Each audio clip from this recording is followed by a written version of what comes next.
Salut à tous, alors c'est l'été et souvent on part à droite et à gauche, des fois pas avec la totalité de son matos et c'est ce que je vais faire en tout cas moi aussi cet été. Je vais partir, en l'occurrence là je pars en Norvège, mais après en rentrant je vais me balader à droite et à gauche. Donc en fait je vais faire ce qu'il faudrait faire en début d'été, c'est se préparer une ou deux petites boîtes qu'on puisse transporter, mettre au fond de la voiture ou mettre dans son flotte tube, etc. Et pour faire face un peu à toutes les situations, c'est-à-dire potentiellement s'arrêter au bord de la route, pêcher, etc. Et je vais en profiter pour ouvrir les boîtes que j'ai d'habitude et faire une petite sélection et vous expliquer pourquoi je fais cette sélection. Et peut-être que ça vous donnera des idées pour faire les vôtres et comment aborder deux, trois astuces. Alors je prends l'occasion d'avoir ces nouvelles boîtes flambant neuves. Je vais remplir tout ça aux petits oignons et je vous explique pourquoi de suite.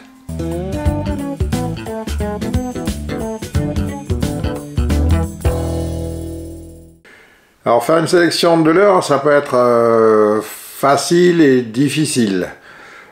Pour moi c'est quelque chose de difficile parce que, je le répète souvent, on est prisonnier de, des bons moments que l'on a, donc on est plutôt prisonnier de nos bons souvenirs avec tel ou tel leurre, et souvent ça va nous piéger et ça va nous empêcher en fait de faire tourner les leurres ou d'en prendre d'autres, etc. Et dans une sélection, le but du jeu c'est justement de se dire je sais pas à quoi je vais faire face, donc il faut que je parte un peu dans toutes les directions, mais que ça rentre là-dedans. Donc voilà, c'est parti, on commence à ouvrir les boîtes et on regarde ce qu'on a dedans. Alors, dans cette boîte, tiens, c'est bizarre, hein, j'ai les Blick Shad. Alors les Blick Shad, ça fait un petit moment que je les utilise. J'ai pris beaucoup de cendres, pas mal de perches, mais plutôt des cendres. C'est un leurre qui fonctionne très bien parce qu'il est long, en fait, il est assez fin. Et il a un paddle qui se met en action assez rapidement. La gomme est assez tonique, donc il envoie un peu de vibration. C'est relativement fort, c'est pas uniquement fin. Et dans cette boîte-là, j'ai quelques pintails. Alors, première constatation là, sur, donc on va dire 12 cases, j'ai 2 cases avec des pintails. Ça vous donne un peu déjà ce que j'essaye de vous expliquer, mais que je ne m'applique pas moi-même dans une certaine mesure, c'est que les pintails, je pêche peu avec, donc j'ai peu de beaux souvenirs avec ces leurres-là. Certains auront en l'inverse beaucoup de beaux souvenirs d'attraper des poissons avec des pintails. Moi, j'aime bien la vibration et j'utilise les pintails, on va dire, avec parcimonie. C'est plutôt quelque chose que j'utilise quand le reste ne fonctionne pas. Donc forcément, je vais en mettre dans ma boîte parce qu'il va en avoir toujours. Mais par exemple, voilà, là, j'ai pas vraiment le choix. J'ai deux ou trois couleurs différentes. Donc là, voilà, pour faire l'exercice, je vais prendre, je vais doubler celui-ci, je vais prendre 2 couleurs un peu, non, je vais prendre que 2 couleurs. Voilà, donc les premiers à partir dans la boîte, ça va être les pintails, puisque je les utilise peu, mais quand j'en ai besoin, il m'en faut, donc voilà. Hop, alors je vais poser ça là. Maintenant, on va créer les compartiments. Tchic-tchac. Voilà. Poser l'autre là. Voilà, à peu près ça. Voilà, donc ça déjà, hop, pintail. Après, petite sélection. Voilà, donc là, toujours pareil, une couleur que j'aime bien, donc là encore une fois, prisonnier de mes bons souvenirs, couleur Galaxy, pas très en vogue, c'est paillettes bleues. Ayou avec un bon contraste, ça marche toujours un peu partout. Il me faudra donc ça c'est de Natural Perch, mais c'est plutôt flashy. Et après j'ai envie de dire Voilà, je vais rester classique. Le Purple Rave avec un peu de flash. Voilà, donc là j'ai moitié-moitié. Ça me va. J'ai une sélection de 2 vibrations. Avec un corps fin, plutôt dans les mêmes, on va dire dans les mêmes tailles. Alors là j'ai le Coffee Perch, donc là on est sur le Balten, là j'en profite, nouvelle taille, mais donc là toujours pareil, petit leurre, une vibration un peu plus rapide, là beaucoup plus typé perche. Je sais que certains préfèrent le Coffee Roach, moi de toute évidence vu ce que j'ai dans les boîtes, c'est le perche qui a ma faveur. Donc là, pareil, on va faire à peu près la même sélection de couleurs. Je vais rajouter une couleur vraiment Real Skin perche. Et ici, un Ghost Perch. Voilà. Hop. Et ça va aller aux petits oignons. Alors cette vibration là, je trouve que la caudale est vraiment intéressante parce qu'elle est rapide. Et pour la perche, j'aime bien ces caudales rapides. Voilà, là c'est vraiment à peu près les plus petits leurres que j'utilise. Pour être très clair, j'utilise rarement des tout petits leurres. Ici on a des crocs. Alors ça... obligatoire, pareil, pêcher avec les crocs c'est vraiment obligatoire. Alors vous voyez, je les utilise tellement que il y en a, elles finissent avec un seul bras. Mais une légende dit aux États-Unis que il faudrait couper les pattes des écrevisses parce qu'en fait, les écrevisses qui ont une seule patte sont plus souvent attaquées que les écrevisses qui ont 2 pattes. Alors, si vous avez une expérience là-dessus, et si vous avez remarqué que quand vous perdez une patte, vous avez plus d'attaques ou plus de touches, dites-le dans les commentaires. Alors là, je vais mettre de côté les grosses écrevisses. Je vais mettre dans cette boîte une petite sélection de couleurs de petites écrevisses. Et on verra tout à l'heure qu'est-ce qu'on va prendre pour les monter. Est-ce qu'on les monte sur les jig-heads ou est-ce qu'on les monte sur autre chose? Là on a... ça c'est intéressant. Donc ça c'est vraiment... voilà, là les grosses perches, ça va être cette taille-là de Coffee Perch que je vais utiliser. Donc on va en prendre... Alors vous me voyez prendre 2 leurres à chaque fois de la même couleur. C'est fait exprès, c'est qu'il est hors de question pour moi d'avoir un seul leurre à la couleur. Parce que si jamais je le perds, je ne peux pas continuer à pêcher. Et si j'ai trouvé la pêche avec cette couleur-là, je ne vais pas l'avoir. Donc, même pour vous, si vous achetez des leurres, je vous conseille quand même d'en acheter au moins 2 à la couleur pour ne pas vous retrouver démuni si jamais vous trouvez justement la couleur. Donc là pareil, deux couleurs flashy, 2 couleurs réalistes. Ça devrait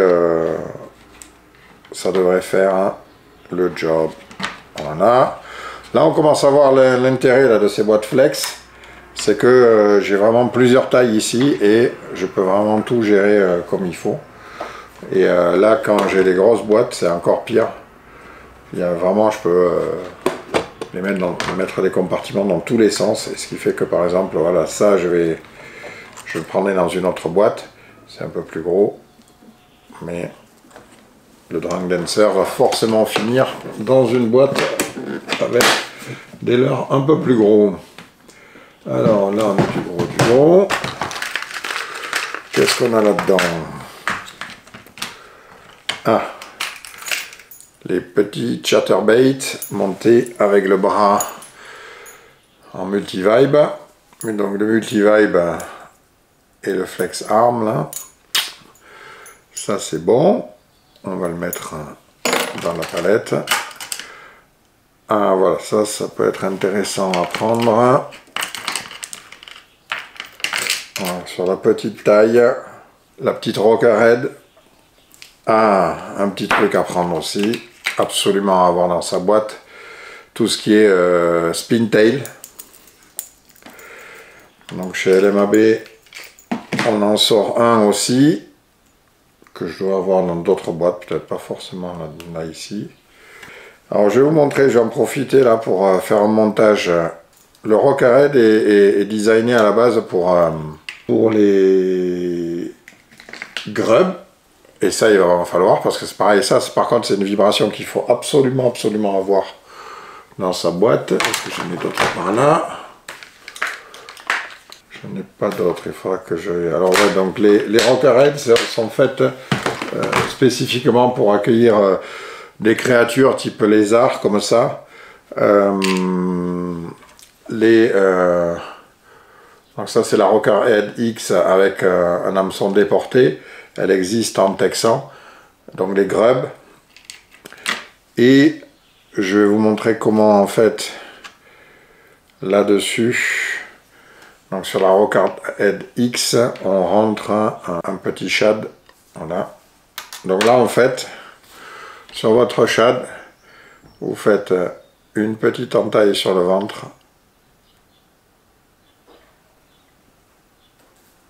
Voilà.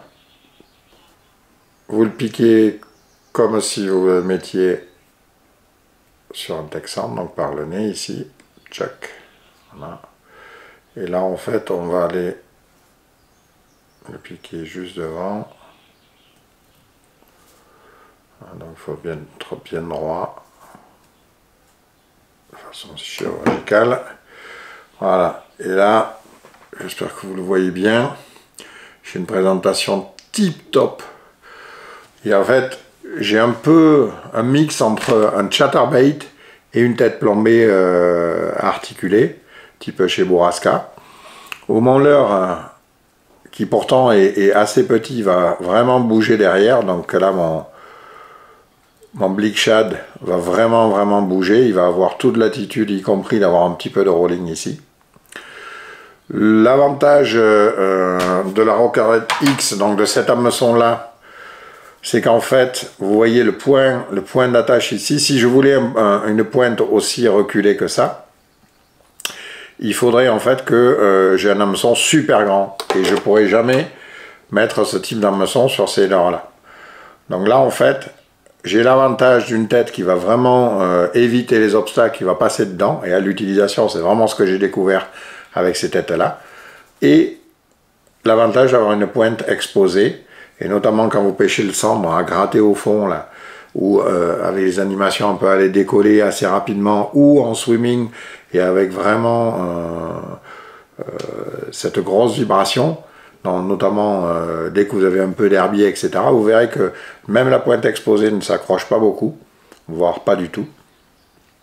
Et c'est vraiment une petite astuce. La seule petite chose que vous devez faire, c'est justement voilà, de couper un peu le ventre, pour que en fait l'hameçon rentre ici, voilà. Et ce qui fait que l'hameçon est quasiment invisible. Vous avez une belle pointe qui sort ici, c'est vraiment une super finition, et vous verrez dans l'eau la nage est vraiment extra. Voilà, donc ça je vais le rajouter là-dedans. Bien entendu j'aurai les têtes plombées classiques, voilà. Alors c'est vrai qu'en ce moment je préfère aussi pêcher avec du tungstène, notamment dans ces tailles là où on a une gamme de plomb tungstène, de gigant tungstène qui est avec des hameçons assez petits. Ça donne vraiment un profil super compact et ça me permet de rester sur des poids super légers, alors que si j'avais du plomb, j'aurais vraiment un profil plus gros et en fait je freinerais ma descente. Là j'ai vraiment une animation assez agressive et ça me permet de détecter aussi la nature du fond, ce qui m'intéresse beaucoup quand je connais pas le fond, et ça me permet de savoir déjà si j'ai de la roche, si j'ai de la vase, si j'ai du bois. Le tungstène va vraiment transmettre beaucoup plus l'impact, avoir un son beaucoup plus clair et me donner une information beaucoup plus claire. Donc voilà, là on commence à avoir quelques shads, on va dire perche cendre. Là pour le moment on n'a rien fait pour le brocher. Mais avec ça, j'ai quasiment, en leurre souple en tout cas, j'ai quasiment toutes les vibrations. Encore une fois, je rajouterai, mais là je les ai pas trouvées, je rajouterai bien quelques vibrations grub, donc type virgule, et le headbanger rib qu'on a vu tout à l'heure. Ah ben voilà, j'en ai là. Le headbanger rib est vraiment un chouette truc. Pourquoi? Parce qu'il est très souple à cause du ventre annelé là. Donc que ce soit sur tête plombée ou sur les têtes qui vont avec, mais vous pouvez l'utiliser en version classique sur les têtes plombées. Vous verrez, ça fonctionne très bien. Et le paddle est assez dynamique parce qu'il y a une petite caudale en type shad. Donc là, un profil long, un profil plus trapu, une vibration plus rapide de la caudale avec le coffee perch, quelques pintails, faut pas en abuser, des écrevisses pour gratter au fond, pêcher un peu différemment, avoir un double flap, un grub. Globalement, j'ai toutes les vibrations que je veux. Cette boîte là, je pourrais la compléter avec là les quelques compartiments, rajouter des têtes plombées ultérieurement. Et dans une autre boîte, éventuellement, il faudrait mettre quelques leurres dures. Et là, en leurre dure, je me contenterai de crankbait.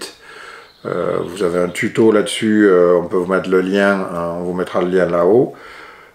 Allez regarder le tuto, je vous parle des crankbaits déjà, ça complétera. Mais effectivement, si je veux avoir des leurres dures là, je prendrai des crankbaits si je devais en choisir un. Et du top water, c'est obligatoire en pêche d'été. Donc voilà, maintenant on va essayer de faire une boîte un peu plus grosse. On en parlait justement, hop, un petit top water ici. Là on va rajouter la même chose, c'est déjà prêt, donc on va les utiliser comme ça. Donc là, j'avais déjà monté des Rocker Red X avec des Coffee Bleak Shad un peu plus gros. Toujours le Galaxy parce qu'il m'a quand même bien rapporté du cendre cet hiver. Et là, là, je vais prendre ça en super flash. Et je vais garder ça ensuite. Voilà, le perch. Donc vous voyez, je suis pas très compliqué comme gars. Tiens, hop, là quand même, parce que je pêche souvent sans, j'ai un petit bas de lignacier, au moins un, si jamais j'ai vraiment une zone à broc, ça me permettra de les éviter de perdre mes leurres. Hop, on rajoute un petit headbanger, là en full texan. Voilà, ça c'est pour le rib. Qu'est-ce qu'on va rajouter maintenant? Oui, donc là on va faire la même chose. On va prendre la double queue, le Drang Dancer. Donc là on va de suite en couleur avec deux comme ça suffit. On va en rajouter un peu plus gros, une vibration différente, c'est le Coffee Roach. Donc là c'est une vibration pareil, un peu plus rapide encore que le perch. La bête à brocher, le Drang Bait, le fameux Drang Bait. Voilà, donc là un Fire Tiger, un Tequila Sunrise, un Bloody Mary. Les rouges c'est quand même des tueurs. Là j'ai à peu près tout ce qu'il me faut. Je vais prendre là un hameçon texan que je mets dans la boîte. Bon, ça c'est les hameçons texan Monster là. Et j'en prends un plombé avec une palette dessous pour pouvoir pêcher un peu plus creux. Donc là, qu'est-ce qui va nous manquer? Un peu de créature d'écrevisse. Et après, je rajouterai Multi-Vibe. Donc là, on a un peu de place.